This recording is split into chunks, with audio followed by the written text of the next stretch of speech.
صلاة الله وسلام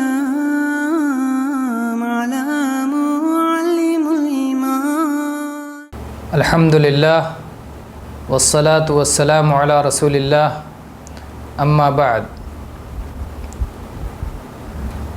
اسلام نے ایک مسلمان کو اپنے دوسرے مسلمان بھائی کی زیارت کی ترغیب دی ہے،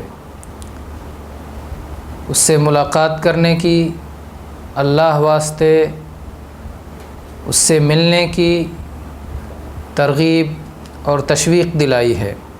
اس سلسلے میں صحیح مسلم میں ابو ہریرہ رضی اللہ عنہ سے یہ حدیث مروی ہے کہ نبی کریم صلی اللہ علیہ وآلہ وسلم نے ارشاد فرمایا: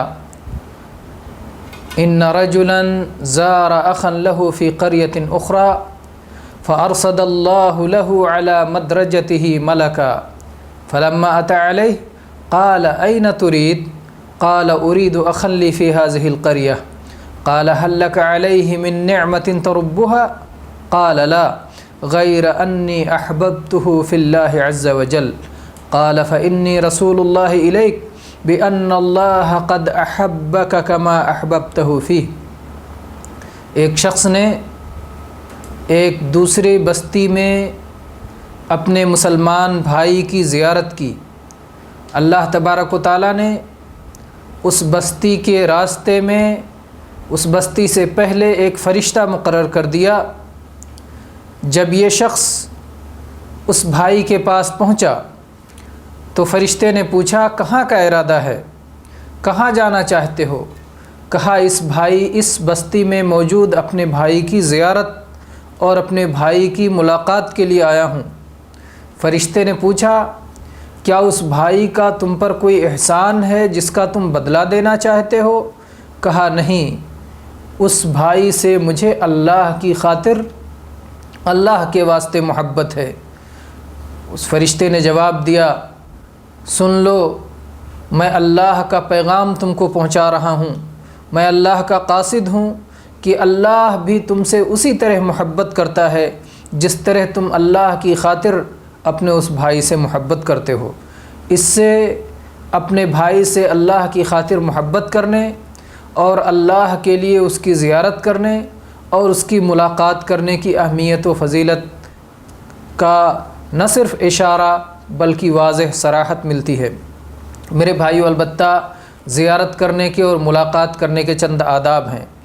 ایک اہم ادب یہ ہے کہ ان 3 اوقات میں زیارت نہ کی جائے جن اوقات میں غلاموں اور نابالغ بچوں کو اجازت لینے کا قرآن مجید میں حکم دیا گیا ہے.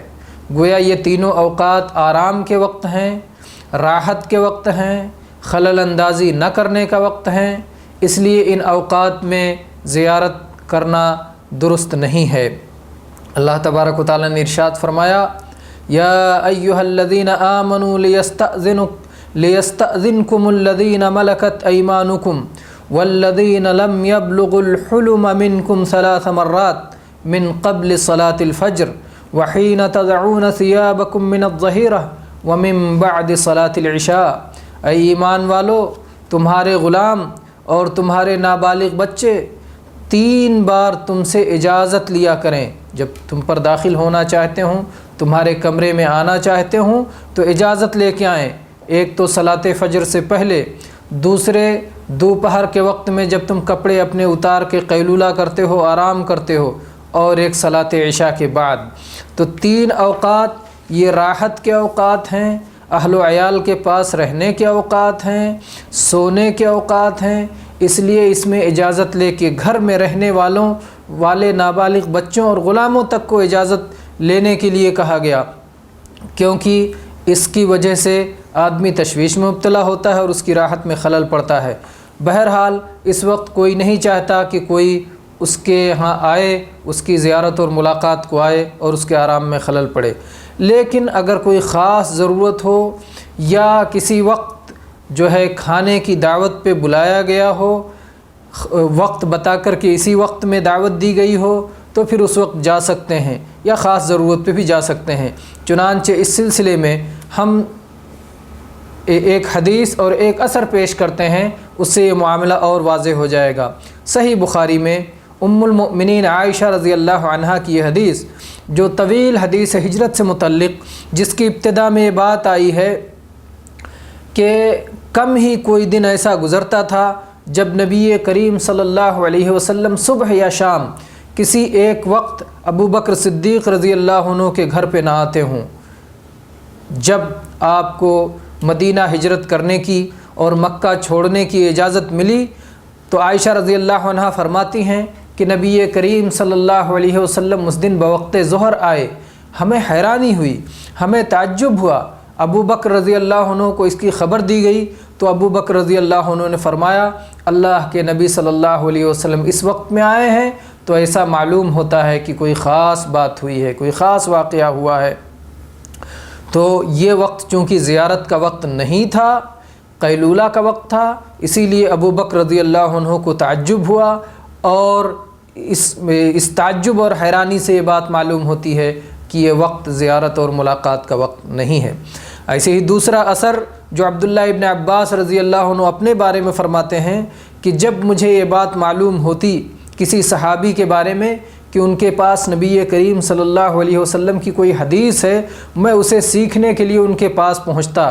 اگر قیلولہ کا وقت میں پہنچ جاتا تو میں ان کے دروازے پر اپنی چادر کو ٹیک لگا کر کے میں بھی لیٹ جاتا، اور دوپہر کی لپٹ میرے چہرے پر، دوپہر کی ہوا میرے چہرے پر مٹی ڈالتی رہتی اور لپٹ رہتی اور میں دروازے پہ لیٹا رہتا، اور اس کے بعد جب وہ قیلولہ کر کے باہر نکلتے تو میں ان سے سلام کرتا اور ان سے وہ حدیث کے بارے میں حدیث کو سیکھتا۔ یہاں پر کہنا مقصود یہ ہے، یہ حدیث سنن دارمی میں ہے، عبداللہ ابن عباس رضی اللہ عنہ کا اثر یہ سنن دارمی میں ہے۔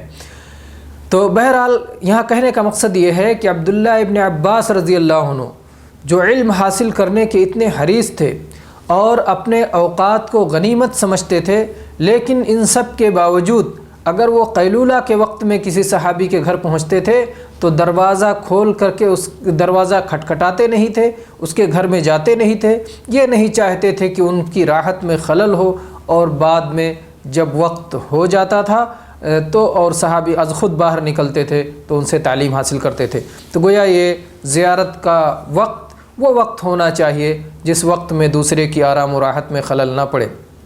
اسی طرح سے زیارت کرتے ہوئے اس بات کا بھی خیال رکھنا چاہیے کہ آپ جس کے گھر زیارت کو پہنچے ہیں، بھلے آپ اس سے افضل ہیں، بھلے اس سے آپ زیادہ علم والے ہیں، زیادہ فقہ والے ہیں، زیادہ متقی اور پرہیزگار ہیں، لیکن اس کے گھر میں اس کی اجازت کے بغیر آپ امامت کے لیے آگے نہ بڑھیں، اور نہ ہی اس کی مخصوص جگہ پر، اس کی مخصوص نشست پر، اس کے مخصوص بستر پر اس کی اجازت کے بغیر آپ بیٹھیں۔ چنانچہ اس سلسلے میں ابو مسعود انصاری رضی اللہ عنہ کی حدیث ہے کہ آپ صلی اللہ علیہ وسلم نے فرمایا لا یؤمن الرجل الرجل فی سلطانہ ولا یقعد فی بیتہ علی تکریمتہ الا باذنہ۔ یہ حدیث صحیح مسلم میں ہے۔